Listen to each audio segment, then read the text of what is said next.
কারবালার ময়দানে এজিদের পিঠ লাগে নাই, ইমাম হুসাইনের পিঠ লেগেছে। এজিদের মাথা কাটে নাই, ইমাম হুসাইনের সেরে পাক কেটেছে।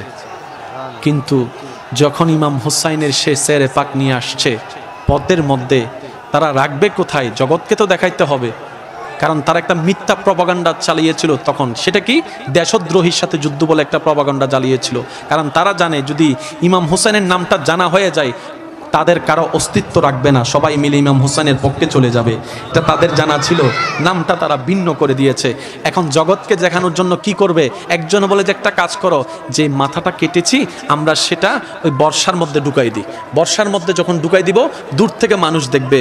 এবার বর্ষার মধ্যে ওনারা অপমান করার জন্য মাথাটাকে ঢুকাই দিল, তীরের আগায় করতে ওই লাঠিটা উপরে নিয়ে গেল। যারা হত্যা করেছে সবার মাথা নিচে, যাকে শহীদ করেছে ওনার মাথা সবার উপরে। সমঝা করো ইয়ার, সমঝা করো। চাইছে মাথাটা নিচু করতে, রবের মর্জি। মাথাটা এমন ভাবে তুলেছেন জগৎ বলে পিজ্জার লাগে, তার স্লোগান হয় না।